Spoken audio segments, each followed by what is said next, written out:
All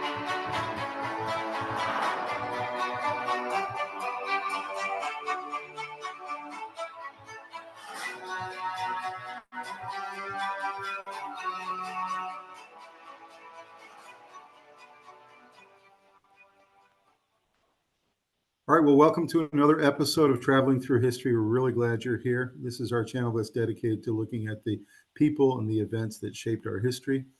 We're right now in the middle of our Founding Fathers series, and we're today talking about James Monroe, our fifth president. He was a war hero. He was an elected congressman. He served in the Senate. He served in several administrations, both Jefferson's and Madison's. He was a Virginian, and he had 50 years total of public service. So really an amazing man. And I'm sure after this program and after you hear all the different facts about Mr. Monroe, you will be amazed at all the things he did. And I think he doesn't get nearly enough credit for being one of the founding fathers and one of the most important presidents in our history. He had a lot of big accomplishments that really have lasted and impacted even today. So James Monroe, a little bit about him.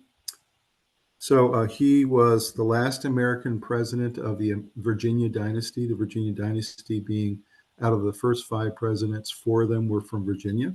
Of course, John Adams was from Massachusetts, but he was the last of the Virginia dynasty. He had a long, distinguished public career. As we talked about, he was a soldier. He was also a diplomat. He was the governor of Virginia. He was a U.S. senator. He was a cabinet official, and he was also part of the Congress. His presidency began in 1817 and lasted until 1825, and they called it at that time the era of good feelings. And the reason they called it that is, if you think about it, before Monroe came on the scene, for about 70 years, we as a new country and even as colonies had been fighting for our freedom. We had been building up towards the revolution. Then we held the revolution. We battled for our freedom for many, many years from England, and even post our revolution and post our founding, going into the War of 1812 during the Madison administration, we had literally been fighting for our freedom for 70 years. And so the country was very war weary. They wanted a peace dividend out of all that fighting and all the consternation that we had to go through, and they got it in the 8 years of James Monroe, therefore calling it the era of good feelings. One of his big achievements during his presidency, among many, was the Monroe Doctrine, which even holds today and is taught in every university and every foreign affairs class that is in this country right now. The Monroe Doctrine being a very famous statement by Monroe to the Congress in one of his yearly addresses. And what he said in that Monroe Doctrine essentially was, Europe, stay out of North America, stay out of the Western Hemisphere. We want to be friends, England. We want to be friends, France. We want to be friends, Spain. So stay out of our territory, and we won't interfere in your affairs over in Europe. So it was very much a statement of friendship, but it was also a warning to Europe that you need to stay out of our business and let us develop and grow on our side of the world. So that's the Monroe Doctrine, still holds today, very much an important part of our foreign policy. In terms of his early years, James Monroe was born in 1758 to prosperous Virginia planters. He was actually born in Westmoreland County, which is up near what today is called Leesburg and Waterford, that area up in northern and northwest Virginia. He actually was born into a farming family. His father was a tobacco farmer. His family unfortunately died when he was very young. His mother died when he was 11, and his father died when he was 15. So he found himself as a 15 and almost 16-year-old having to take care of his younger children. Younger siblings. He had 2 brothers, 2 sisters, and found himself in a very difficult spot. And he had just inherited this farm, which included the house Oak Hill, which was his early family home that he inherited. He did fortunately have an uncle step into the situation, who was a childless uncle at the time and a good man, and realized that he needed help. And so this uncle did step in and provide a father figure to Monroe and his siblings and provide some stability. When he was 18, he enrolled at the College of William and Mary, which was in Williamsburg, Virginia.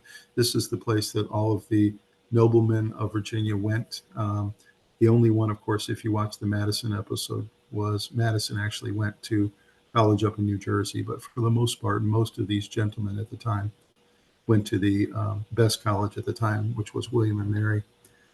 He attended there. He was a good student, not a great student. Kind of I would today in today's world it would maybe be a B plus type student. He also was very interested in the military, and he joined, in effect, what was the ROTC back then. It was a group of military-aged boys that were at the College of William and Mary who were interested in serving in the military one day. They actually had a drill sergeant on campus as well to help these military young men get in fitness and get ready for military service one day. And he used to actually drill them out on the quad in front of the academic buildings there at William and Mary to get them ready for their eventual service. Had an interesting run-in with the administration at the College of William and Mary and with the local governor in the area, who was a British governor, since there was still a British colony. With a group of his classmates, all together, they raided the arsenal at the British governor's palace not too far away. They escaped from his palace with 200 muskets and 300 swords in 2 horse-drawn carriages. The students actually presented those weapons to the Virginia militia in a very proud way, were given commendations by that Virginia militia, but then later were reprimanded by the school and by the British governor. Fortunately, they were not arrested or put in jail or anything like that, but it did become a black mark on their records at the school. He then dropped out of William and Mary at 19 years old. He had only been there a little over a year, and went ahead and joined the Continental Army. He and most of the boys that had been drilling with him on the grounds there at William and Mary joined, and they went in a group of 700 soldiers up to join the Continental Army with George Washington, who was the commander-in-chief up in the state of New York at the time. He very soon after he joined, only at 19 years old, he was given the rank of lieutenant in that early army and became an instant leader within that group that had come from Virginia.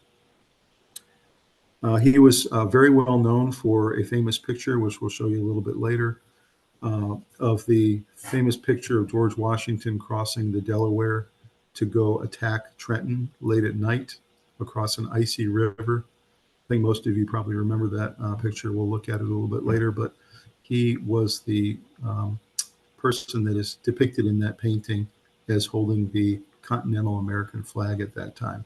And he had his hat on crooked. And that was James Monroe, and he became very famous even as a young man for being depicted in that picture as one of George Washington's lieutenants. So he was instantly a war hero. During the battle, Monroe led a charge of 300 men into Trenton to secure the area. The Haitian men that were there that had been hired by the Brits did not know they were coming. Many of them had been drinking a lot of the night and were kind of in a drunken stupor. So the Americans were able to obtain a tactical advantage right away. Monroe led his men in very gallantly and bravely into the battle. There was a huge firefight that took place.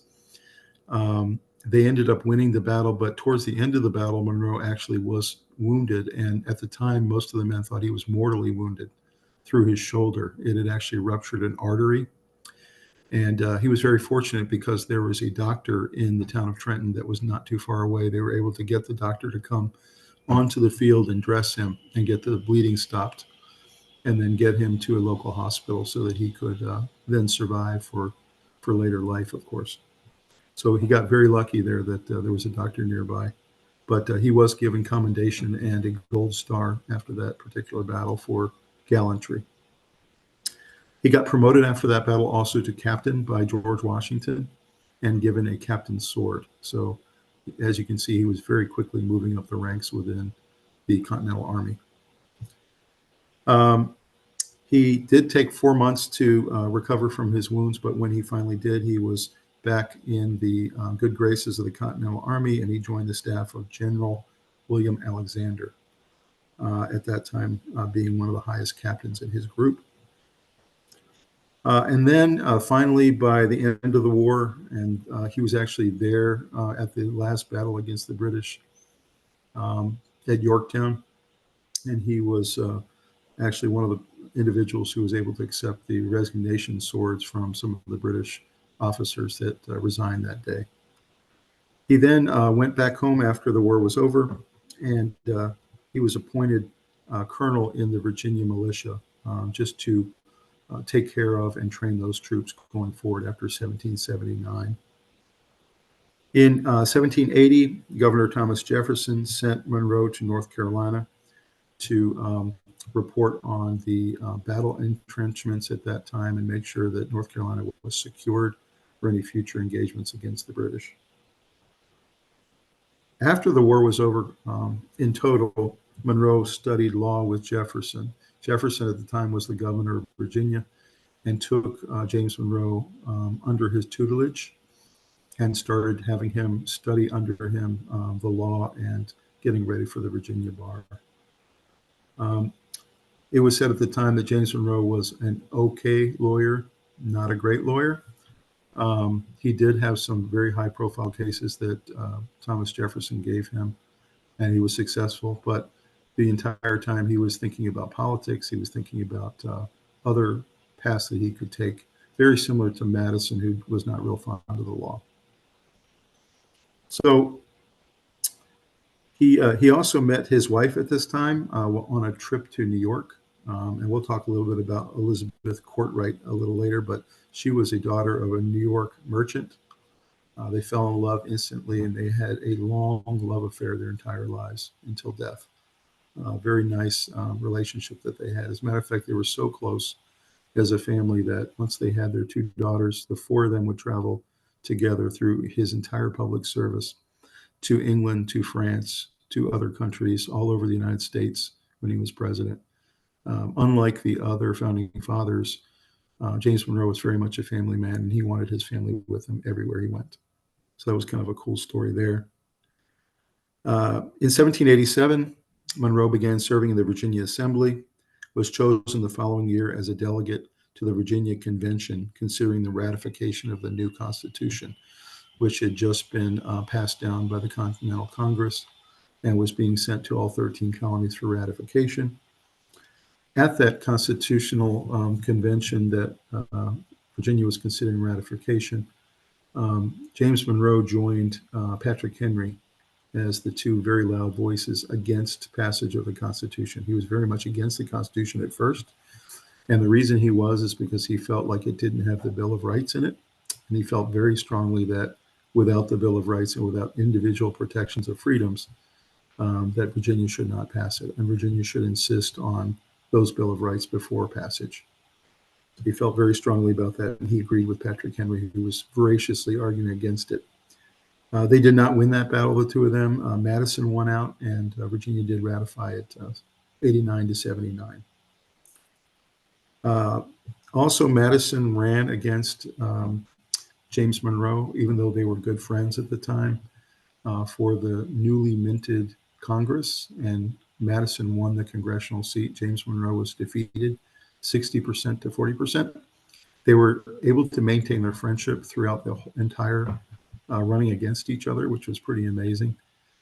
They even rode together to debates and to other political events. So you can see the politics of the time were much more civil than we have them today. But he did learn a lot from that particular running for that office, even though he lost. And through the entire process of being against the Constitution without the Bill of Rights, in the end, he got his way. And as you know, the Constitution was amended with those Bill of Rights, which very much solidified the original position of Patrick Henry and James Monroe. In 1794, President Washington sent Monroe to Paris as the Minister of France. Monroe's actions as minister angered the Federalists and Washington because he was actually against the John Jay Treaty and a couple of other things that the Washington administration was trying to do. He really felt like he was doing the right thing and that he was representing the country well, but In the end, after a year over there, Washington recalled him back to the United States. And Monroe never forgave Washington for that. He felt very betrayed and disrespected by being called back as Minister of France. 2 years later, he ran for governor in 1799 of Virginia. He actually won the governorship with a record 79% approval. He was very much beloved in the state of Virginia. He served 3 one-year terms as governor of Virginia. Back there, the terms were only 1 year long. And then in 1803, after he finished his terms as governor of Virginia, President Thomas Jefferson actually sent him back to France. And he did it partially to repair his name that he did not have when he was in the Washington administration and got recalled in a very disgraceful way. So Jefferson sent him back to France, and basically the major portion of what he was doing there was negotiating the Louisiana Purchase, which, if you watch the Jefferson video, you know was the hallmark achievement of the Thomas Jefferson presidency, was doubling the size of our country through the Louisiana Purchase. Well, one of the main negotiators of that purchase from Napoleon was James Monroe. So as you can see, all the way through our history, James Monroe always had his hands in all the big events that occurred and shaped our country. He continued to serve his government in Europe. After his time in France, he actually didn't come home. He still had his family over in Europe, and he went across the pond and served as Minister of Britain at the time, and did a lot of really important things while he was Minister of Britain, including creating several trade agreements that would open up trading lanes that had been closed off since the Revolutionary War, and tried to normalize relations with the Brits, and he was able to do so. He was actually very successful as a diplomat. Then Madison actually ran against Monroe for the Democratic Republic nomination in 1808. They ran against each other again, even though they were friends. Madison won the nomination of the party, and Monroe, after losing, did give his full support to Madison as president, and Madison did win the presidency and took control in 1809. Then Monroe served in Madison's administration both as Secretary of State and as Secretary of War, which today would be our Secretary of Defense. And ironically, one of the years, the Secretary of War who had been in place was actually deposed by Madison. He was very angry with him about how he handled the War of 1812. So he fired him, and he put James Monroe in both positions. He was both the Secretary of War and the Secretary of State at the same time, and held 2 cabinet positions for an entire year. And that has never been done in our history, even today. Nobody's ever served in 2 different cabinet positions at once. How he was able to pull that off, I have no idea, but he apparently was very successful at doing so. After Madison left the White House, after his 2 terms, he endorsed Monroe, who was also in his same party, and Monroe ascended to the presidency. As we talked about, he had 2 terms. The first term was where they coined the term the era of good feelings, where it was the first time in 70 years we had not had a war. And then his second term, when he ran for it, he ran unopposed. And there have been only 2 times in our history that there have been presidential elections with no opposition. The first one, of course, was George Washington, our first president. The second one was James Monroe in his second term, ran unopposed. The Federalist Party had collapsed, and it had basically been eradicated. And his party was the only one at that time that had any organization, and so he had no opposition. He did get 81% of the vote in that election. So that's a little bit about his early years and his political life. Some of the other accomplishments he had in his presidency, we talked about the Monroe Doctrine. We'll get into that in some more detail. He also was very expansionist beyond just the Louisiana Purchase, which he had accomplished in the Jefferson administration. He wanted to build on top of what Jefferson had done, and he found ways to sign treaties with the Brits to get out of the Great Lakes region and to claim Ohio, Illinois, Wisconsin, Michigan, that whole Midwest area, he slowly, over the course of his administration, took those areas over and settled them and got them on the path to statehood. So as you can see, he was very expansionist. The Louisiana Purchase had doubled the size of the country. Now he had added the Midwest. And then the other big coup that he did while he was president, that he tried to do earlier as a Secretary of State in another administration, was he purchased Florida from the Spanish for $5 million, which is really incredible if you think about the amount of land mass he added there for $5 million. So very much an expansionist president. At the end of his second term, not only had he added all those areas and Louisiana Purchase, but he was looking westward, and he wanted to build on top of what Lewis and Clark had done during the Jefferson administration and start looking towards what they called the Oregon territories, which included the state of Washington, Oregon, Northern California, and even Alaska. They were aware of Alaska, they knew about it, and had even sent some delegations up there to check it out. So you can see that during his administration, James Monroe very much wanted to expand the size of and the reach of the United States and think about the future. So that's a little bit about Monroe. We're now going to get into a little video, and we'll come back on the other side and talk about it. And then, of course, after the video, we will get into our 25 little known facts about James Monroe, which is always my favorite part of the program, where we get to talk about things maybe we didn't know about this great man. So we'll be back on the other side after the video.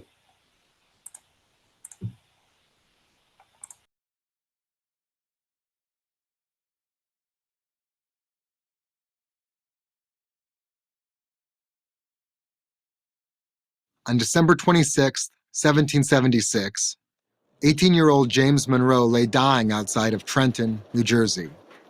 A musket ball had penetrated his left shoulder, severing a major artery. The opening months of the Revolutionary War had been a disaster for the American side. General George Washington desperately needed a victory. He launched a surprise attack against British mercenaries camped at Trenton. Monroe led the vanguard to secure the roads in and out of town. If the fate of the Revolution rested on the Battle of Trenton, the Battle of Trenton rested on Monroe's success. Monroe accomplished his mission. Washington and the Americans had their victory, but it looked like it was going to cost Monroe his life. Fortunately, a local doctor got to him and stopped the bleeding. That doctor saved the life of a man who went on to play a critical role in the first 50 years of the new American nation. James Monroe had humbler beginnings than many of the other founders. Both parents died by the time he was 16, leaving him responsible for his 4 siblings and the family farm. He was only able to attend the College of William and Mary with help from an uncle. He didn't stay long, however, joining Washington's army at the outset of the Revolution. After his time in the army, Monroe returned to Virginia to study law, but soon turned his attention to politics. He represented Virginia in the Continental Congress, where he met his wife Elizabeth, daughter of a prominent New York City merchant.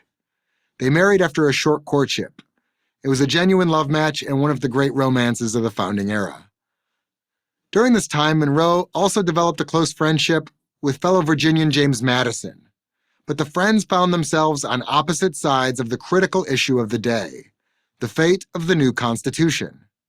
In one of the least appreciated but most important episodes in American history, Madison and Monroe ran against each other in the first congressional election in 1789.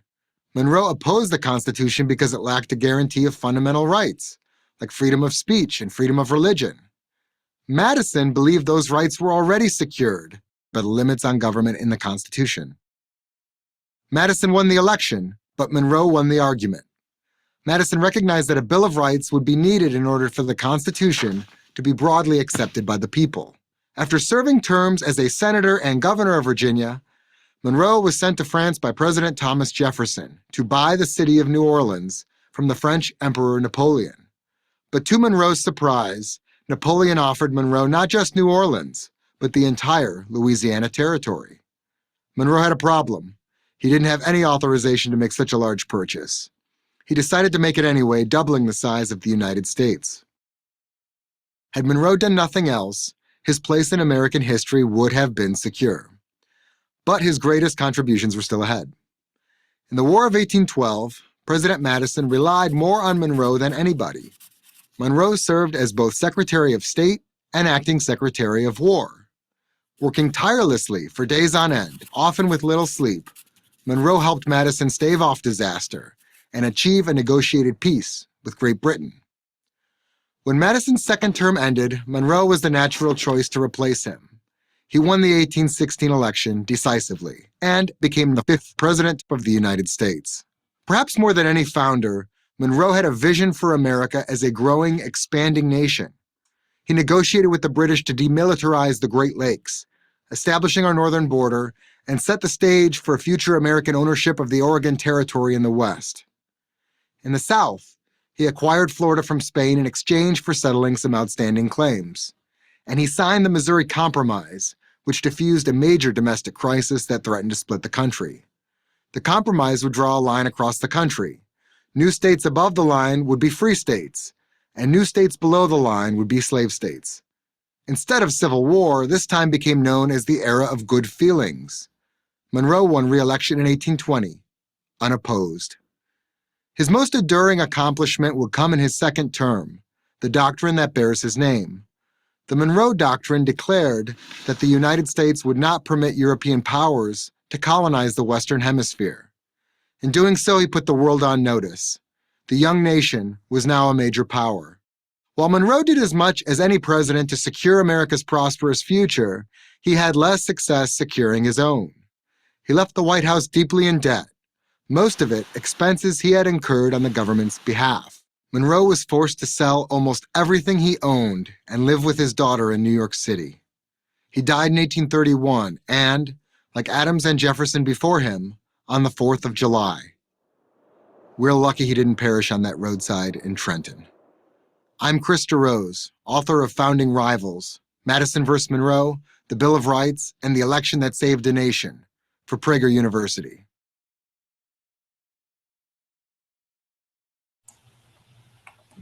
So you can see there were a bunch of things that we had talked about already, but he really emphasized that his expansionist abilities in his presidency and his real focus on making sure that the country was growing and prospering.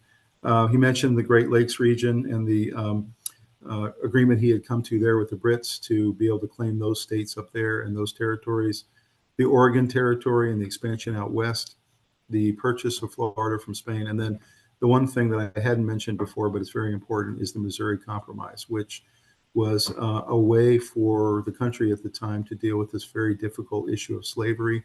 The southern states, of course, wanted to continue the practice because their economy very much relied on it. Their plantations would collapse without it, without the cheap labor, essentially. The northern states were very much against it. And so this was a way in 1820 to keep the peace, to make sure that we didn't have a civil war at the time and that we had the era of good feelings.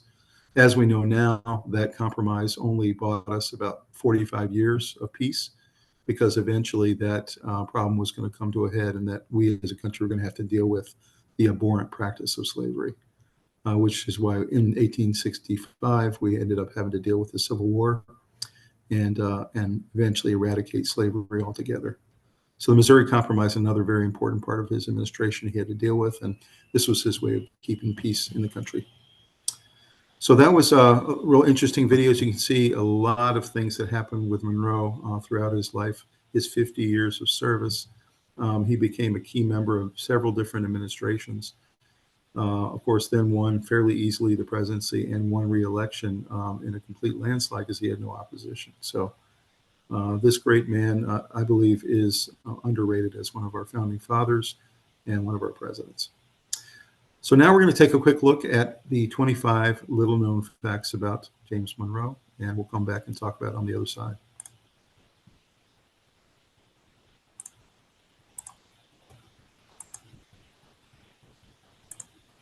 So number one, teenage James Monroe was the hero at the Battle of Trenton. As you can see, we talked about the famous picture up there at the top, but he's the one holding the Continental flag. That famous picture, of course, was when he crossed the Delaware River with Washington and his leadership team on their way to fight in Trenton. The Continental Congress had been beaten up in multiple, I'm sorry, the Continental Army had been beaten up in multiple battles, and they really needed a win. And so they had chosen Trenton and had chosen going at night to surprise the Haitians who were trying to guard that town. So a very interesting piece of history there that he was in that famous painting. James Monroe competed with his good friend James Madison for the seat in the House of Representatives. We mentioned this earlier. This happened in 1789. The House of Representatives had just been set up, and they both were seeking the job, even though they were friends, and they didn't let it affect their friendship. Ironically, they talked a lot during the entire campaign. They just had different visions of the way the country should be and different visions of the Constitution. They even rode with each other several times, as it says here, on the route to debates and to other political events. Eventually, Madison did win quite decisively, and they were still able to maintain friendships. And then, as we know, they worked a lot together later on in the Madison administration. Number three, Madison and Monroe had an unusual friendship. So you can imagine two political rivals usually would be kind of at each other's throats, but not in this case. The two opponents became fast friends on that campaign trail in that particular election, much to the chagrin of Madison's enemy, Patrick Henry. Patrick Henry was the biggest advocate against the Constitution in the state of Virginia and probably the best debater in the country at the time. Monroe very much agreed with Patrick Henry, but Patrick Henry was not happy that Monroe and Madison had struck up this lifelong friendship. As we know, Monroe then went on to serve in Madison's administration as both Secretary of State and Secretary of War. Number four, Monroe was a law apprentice for Thomas Jefferson. So Monroe studied under the third president, but he was not really an outstanding lawyer. Monroe was more interested in politics in his native Virginia and served in the Continental Congress at age 25. So really only spent about 2 years practicing law and taking on cases that Jefferson assigned to him. Number five, Monroe initially opposed the Constitution. He was not actually at the Constitutional Convention in 1787. He was one of the only founding fathers, of which there's 55 considered the founding fathers, who was not there. And he was not there because he didn't want to be there. He opposed it from the very beginning and opposed it at Virginia's ratification convention. And he said that if the Bill of Rights had been amended to it, that he would support it. As we know, Monroe eventually did support the Constitution after the Bill of Rights was added, and he became a strong proponent. Number six, Monroe was not friendly with George Washington, even though that was his original boss. So he started his military career under Washington. Washington was the first to promote him to lieutenant, and also made him ambassador to France. But Washington eventually fired Monroe after he criticized the Jay Treaty, which Washington very much supported. Monroe was also not fond of Alexander Hamilton, who was a close ally of Washington's. So you can see Monroe was very against the Federalist way of thinking. Number seven, Monroe was a key player in 2 presidential administrations. He was a big player, as we know, in the Jefferson administration as Minister to France and Minister to England. He served as both Secretary of State and Secretary of War for James Madison. He held virtually every public office before becoming president in 1817. I guess the only one he didn't hold was he served in Congress, he had served in the Senate, every type of secretary you can imagine, but he had not been vice president. Number 8, Monroe was one of the most dominant presidential candidates ever. So in his first election, he got 68% of the vote when he defeated Rufus King in the 1816 election. Rufus King was the candidate for the Federalist Party, which was at the time collapsing. And after that 1816 election, the Federalist Party essentially disbanded. It was no longer a political force. He ran unopposed in the 1820 race, and he got 81% of the vote. Only one cranky elector in New Hampshire kept Monroe from getting a unanimous win in the Electoral College. And you can see the picture there of Monroe taking his pledge on the Bible at his first inauguration. Number 9, Monroe had some help writing the Monroe Doctrine. So he's very famous, and probably his most important achievement was the Monroe Doctrine. Still governs a lot of our foreign policy today, and it was his idea. But in terms of the actual writing of it, John Quincy Adams was the driving force behind writing it and enforcing the policy. He initially gave this Monroe Doctrine address in Congress in 1823 at his annual message. This is the first time he had told Congress that he really wanted to be forceful about making sure Europe never came to the Western Hemisphere again. And essentially, the agreement was the United States would stay out of European affairs if they would stay out of our affairs. Number 10, Monroe was able to buy Florida for $5 million. Monroe had started talks with Spain about Florida while he was James Madison's Secretary of State in 1815, so many years earlier. After violence in the region and a flurry of diplomacy, Adams helped negotiate a deal for Monroe where the U.S. would pay off damage claims made by Spain during the violence. The U.S. got Florida and promised that it would recognize Spain's sovereignty over Texas, which was its own independent territory at the time. So as you can see, 4 years later, 1819, he was able to actually purchase the state of Florida for $5 million. Number 11, Monroe died on the 4th of July, 2. So 3 founding fathers who were elected president died on July 4th. Jefferson, Adams, both died on July 4th, 1826, which was the 50th anniversary of the Declaration of Independence. Monroe died on July 4th, 1831, just 5 years later, so it would have been the 55th anniversary. He was also the last president who was never photographed in his lifetime. Last of an era, Monroe was considered the last founding father, the youngest of the revolutionary generations. He was a full 50 years younger than Benjamin Franklin, so that gives you an idea of the founding fathers and their generations were considered that period of time between the beginning of the revolution or pre-revolution all the way through the Monroe era, the 1816 and 1820 administrations. That was truly the founding father era, and he was the last of those. We talked about the last president to never be photographed in his lifetime. It was true, though, that James Monroe, even though he never got a photograph made of himself, was one of the most painted presidents. He had actually 18 different official portraits painted in his 2 terms as president, which was by far the most of any president. And those portraits are in various different places, not only the White House, but different museums all over D.C. and all over the state of Virginia. Number 14, last of the era, part 3. James Monroe was the last president of the Virginia dynasty. We mentioned this earlier. 4 out of the first 5 presidents from Virginia, with John Adams being the only non-Virginian. After Monroe left office, the next 3 presidents after him were from different states. Later, there were 5 more Virginia presidents that came along, but they were spread out over the history of the country all the way through Woodrow Wilson, and none of them were considered as part of the original Virginia dynasty. So even though we have 9 presidents total from Virginia, only 4 were part of that original dynasty. You can see them pictured there at the top. Number 15, James Monroe played a significant role in the establishing of University of Virginia.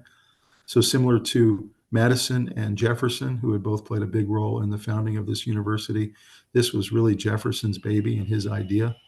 But Madison and Monroe very much helped him make this become a reality. So Monroe actually served with Madison, who was the second rector to the university. Monroe raised most of the funds for the university by going around and collecting from colleagues and friends all over Virginia and actually all over the different colonies. He would go around and speak to them and talk to them about the importance of having a secular university in the South. And so he was a big part of why the university came to be. You can see the picture there of James Monroe's first farm, site of University of Virginia. So we'll talk a little bit about his Highland home and very large estate that he bought, 1,000 acres right next to Monticello. Portions of those thousands of acres are now part of the University of Virginia campus. So his estate got divvied up between the Highland home, which is a trustee site now, and the University of Virginia. In 1776, Monroe left his studies at the William & Mary to enlist in the 3rd Virginia Regiment. So during the Revolutionary War, he served under George Washington. fought in major battles in the Northeast. He was wounded at the Battle of Trenton. You saw that mentioned in the video. He had carried shrapnel, or basically a ball, in his shoulder for the rest of his life. They were not able to remove it during surgery. He even wintered at Valley Forge with George Washington and the rest of the troops. He reached the rank of colonel in the Virginia service. He never did return to William and Mary to finish out his education. However, William Mary is very proud of the fact that Monroe was an illustrious former student at the university. 17, Monroe moved to Albemarle County, Virginia, to be near his friend and mentor Jefferson. He retained his original home, Oak Hill, which is up near Leesburg, that he had inherited from his father as part of the plantation in Northwest Virginia. So he kept that home, but he moved to Albemarle County to be closer to Jefferson and closer to Madison. His farm on the left there, you can see top left, was called Highland. And that's still a home today. You can go visit. There's a museum there. Highland, after it was sold, because he was actually in great debt after he left the presidency, he sold this plantation. The later owners of this plantation named it Ash Lawn, and for many years it was called Ash Lawn. As a matter of fact, when I went to the University of Virginia, we knew this plantation as Ash Lawn, but recently it's been switched back to the name Highland, which was his original name for it. This home actually shares a border with Jefferson's Monticello, so they literally were next door neighbors. With the addition of their colleague James Madison, whose home was in Orange County, Virginia, not too far away, the 3 of the first 5 presidents hailed from Central Virginia and would actually meet regularly at churches and other meeting halls to talk about politics and about the future of the country. So I highly recommend you go check out and visit his home, Highland, near Charlottesville, and also his other home up in Northwest Virginia called Oak Hill. Number 18, Monroe and his wife, Elizabeth Courtwright Monroe, had a particularly close relationship. So their warm family life is illustrated by his wife and his 2 daughters, Eliza and Maria, accompanying Monroe on nearly all of his official travel throughout his entire career, including diplomatic assignments in France and Great Britain. During their time in France, the couple attended Napoleon's coronation in the Notre Dame Cathedral. You can imagine how amazing an event that would be to watch Napoleon crown himself King of France. But he did take his family everywhere he went. He was very much a family man. They were incredibly important to him, and he didn't feel like he could serve without his family by his side. Number 19, Monroe had a strong interest in the American West, and it's important in growing the United States. So not widely known is how significant his role was in the negotiation of the Louisiana Purchase for the Jefferson administration. Really, Jefferson gets most of the credit for that purchase and the doubling of the country, and rightly so, but Monroe was the frontline negotiator along with Robert Livingston. They were the 2-person negotiating team. And they were there in France to negotiate for the port of New Orleans. That's really why they went. But after negotiating for a while, Napoleon, who was strapped for cash, was willing to sell the entirety of the Louisiana territory, which included about half of the United States. You can see in the picture there on the top what the Louisiana Purchase entailed. The price that they came up with at the time was $15 million. And actually, Monroe did not even have the authorization to strike that deal, but he did it anyway. He shook Napoleon's hand and looked him in the eye and said, "We will make this deal." As you can see, the quote there, when Monroe saw Monroe on the left for France and Madison saw him off on the ship, Madison told Monroe, "All eyes and all hopes are now fixed on you." Number 20, as envoy to Spain, Monroe took the journey by mule from Paris to Madrid to negotiate with Spain for the Floridas.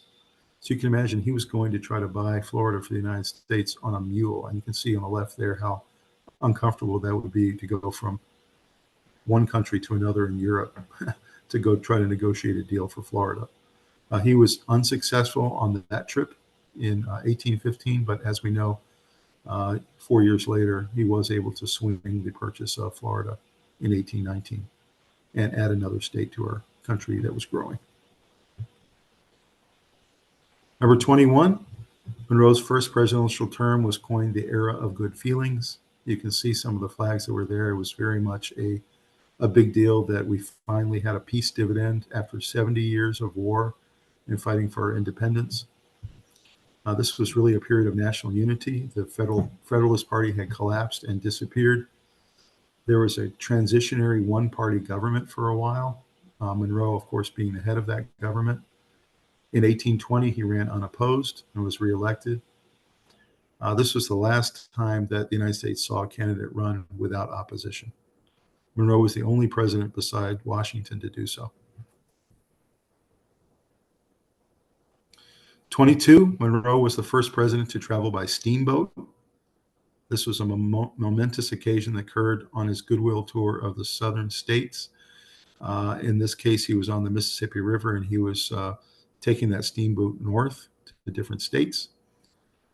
He also took, during this time after the southern state tour, a northern state tour. So he was the first president at the time that had traveled to every single state and met with local delegations and also local citizens.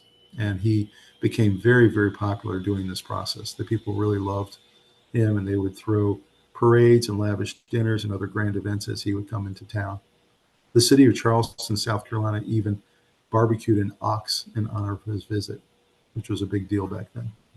You can see a picture there to the right, what the Mississippi River looked like and what it flowed into, all the different Arkansas, Missouri, Mississippi, Ohio, and Tennessee rivers.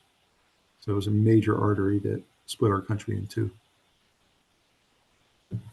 Number 23, Monrovia, Liberia is the only foreign capital in the world named after a United States president. And of course, the capital of Liberia, Monrovia, is named after James Monroe, the reason being that they established under his administration the American Colonization Society. The colony of Liberia was founded in Africa in 1821 as a destination for all freed Black Americans who used to be slaves but are now free.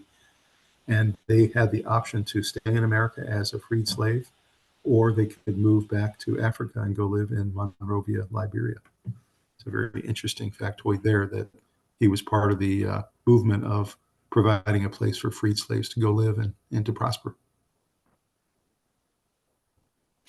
24, one of Monroe's presidential portraits was painted by Samuel Morse, the inventor of the Morse code. And as everyone knows, the Morse code being a very important way that we communicate either during war or among the press corps. Morse code has become a very big part of our communication process. You can see Samuel Morse on the right there with his Morse code telegraph invention. And you can see the actual painting on the left that Samuel Morse painted as an official portrait for Monroe, and that still hangs in the White House today. Number 25, by the time his two-term presidency ended, Monroe had served his country for 50 years. So imagine, he had done half a century of service to the country. He held more elected public offices than any president before or after him, and that's still the case today. He even held two positions in Madison's presidential cabinet at the same time, which we mentioned, which was Secretary of State and Secretary of War. He's the only person in history to have held two cabinet positions at the same time.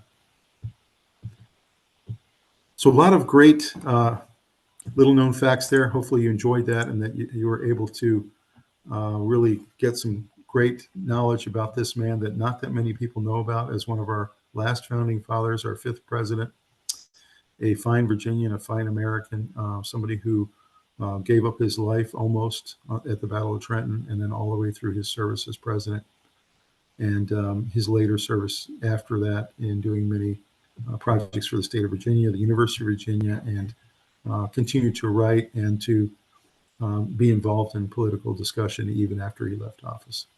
So I hope you spend some time on getting to know James Madison, getting to know this great president, this great founder, considered the last of the founding fathers. There were 55 total, and he was the last one.